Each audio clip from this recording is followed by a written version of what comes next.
flashback was exactly what we needed. Shonen Ouji here to dig deeper into your favorite anime and manga, and in this video we're going to take a closer look at the flashback we've all been waiting for. So without further ado, let's get into One Piece chapter 960. Now to start off, I just want to say that it feels like this story reminded me of how long it's been in One Piece since we've had a relatively coherent story. Now, this isn't to knock on Wano. I love Wano, but it's been a while since it's been one sequential story. The story style in Wano has been, we're going to tell you a little bit of what happened here, and then we're going to go here, and then we're going to go here, and then we're going to go here. And it's all over the place, and then that's why you have these arguments about pacing, because there's so many characters and there's so much going on that, at least to me, it seems like Oda has no choice but to just jump all over the place. So it can be a bit hard to follow. So with this flashback, which I imagine will be here for a while, it's refreshing because, again, it's nice to have a sweet, simple, coherent story. And speaking of storytelling, let's talk about the scene with Tsuru. Now, a lot of non-One Piece fans like to harp on Oda for the way he draws women and the way he treats women in his story. If you're a One Piece fan, you know that's not the truth, but this scene is a great example of how Oda creates great female characters.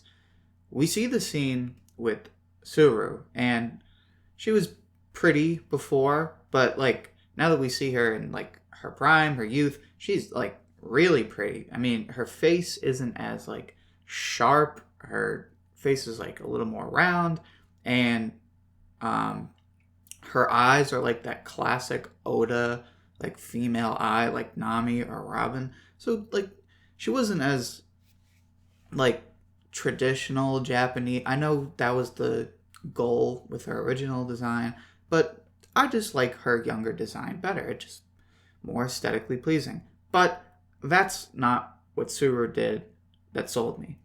Tsuru absolutely owned the scene because not only was she still a great tea house hostess, but she absolutely owns Kinemon. So we have the scene where we meet Tsuru and she's talking to these three guys.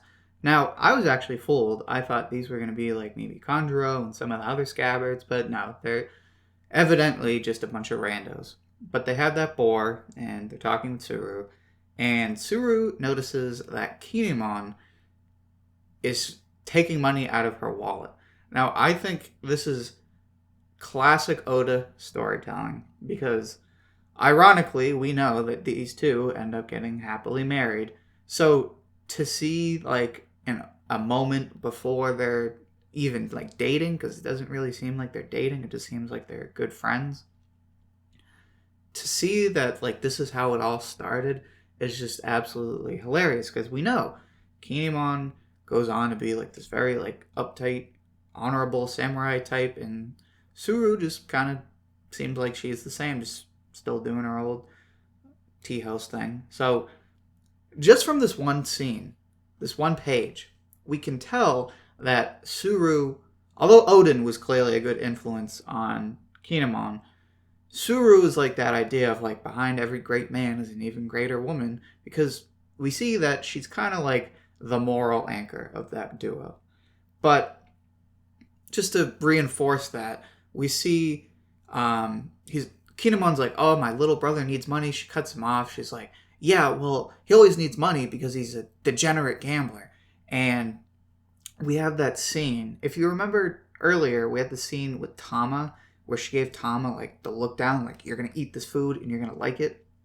And this one panel was my absolute favorite because Kinemon is looking the other way, he isn't getting the death stare. And Tsuru's if you touch my wallet again, I'm going to kill you. But if you didn't believe me, we see Kinemon take the boar from these three guys, and he doesn't just take it. He doesn't just sneak up on them and take it. He beats the crap out of these guys. So although we know that Kinemon is a good guy later in the series, from what we see here, he's kind of a scumbag. Like, we know he's a pervert, but, like, he was kind of a scumbag back in his days because he's beating up these guys that seems like he doesn't even know these guys so that he can steal their boar. They were going to go make some money, maybe pay their bills. Kinemon, because he's a degenerate, beats these guys up so he can go make a quick buck. And the next scumbag that we meet is Oden. Now, I say scumbag a bit ironically because we know that Oden becomes like the savior of Wano, right? But from this little story we get from Sukiyaki, which I love Sukiyaki's character, I was like hoping that it wasn't just like this typical like dad type, like, oh, my son. Yeah, I was expecting so much of it. He seems like a laid back dude. But I really like his facial hair, his mustache, his hair. I just really like his character design. And then I like that he just, like, he seems pissed about Kinemon, he seems pissed about Oden, but, like, he's not, like, uptight from what it seems like. But we find out that Oden is an absolute boss. Like, he was chasing rabbits. He was spending money in the red light district. He was getting drunk before he was even 10, I'm pretty sure. And he was doing all this, like, crazy stuff. But one thing that I want to point out is we learn that after he started a war with the Yakuza for all his bad stuff, he got sent to prison to work in the quarry. Now, we know that Luffy had to go to prison and work in the quarry. Now, while this isn't much of a comparison, right, because it's a small country, odds are everyone's going to get the same sentence, I like that they say that Oden had to go to the quarry because there's something transformative about, like, characters going to prison and having to go through hard work. And we saw that this process was very transformative for Luffy because he obviously got a lot stronger. And it seems like this was transformative for Oden, at least a little bit, because it's after he gets out of prison that we hear this story about how, oh, there was a drought, so he tried to redirect the river, but it only flooded the city. So, like a lot of the great characters in One Piece, we're already seeing with Oden that the morals of, like, black and white don't apply to him, which is obviously something that we see a lot in the world of pirates, is everything is not black and white.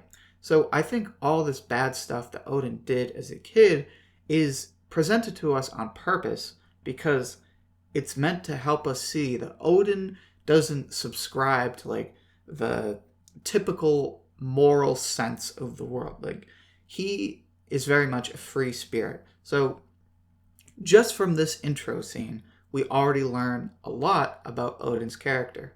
But with all that nice stuff, Oden had to go and mess it up because when we meet Oden, which this might go down as one of the most ridiculous intros in One Piece, he's eating hot pot over a cremated body.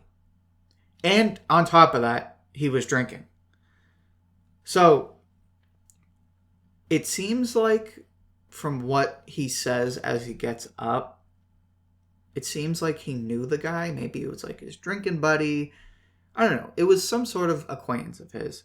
So it kind of gives off like this, like, oh, manly man vibe, because this is like a very, like, tough guy thing to do, right? He's going to have his last meal and his last drink with his buddy. And he's like, this way, the next time we drink, it'll be in the next world. And I liked it, but really, Oden? Like, you're going to eat hot pot over a dead person's body at their funeral. I don't care how close you guys were. That is so disrespectful. So, again, even though it's disrespectful, we're clearly seeing that Oden doesn't give a crap about like common sense or like the common sense of morality. Like he is very much just going to do his own thing. So, ladies and gentlemen, we finally met Oden, and like young Kinemon, he's kind of a scumbag. And I know there's a lot more to talk about in this chapter, but there's one more thing I want to talk about before I close the video, which is, it seems to me like Oden is being set up sort of like a Musashi character. If you haven't heard of him, Musashi was he was a real figure in Japanese history. He was considered like one of the, and I'm going to butcher this, but he's like one of the greatest swordsmen in the history of Japan. And he wrote this book, The Three Rings, and he's famous, I believe, for like starting, or if not starting, but like making popular the two-sword style, which we see with Oden that he's notorious for his two-sword style. And what was cool about Musashi was that he was kind of a like bad dude himself, right? Like he something like 63 fights and 0 losses.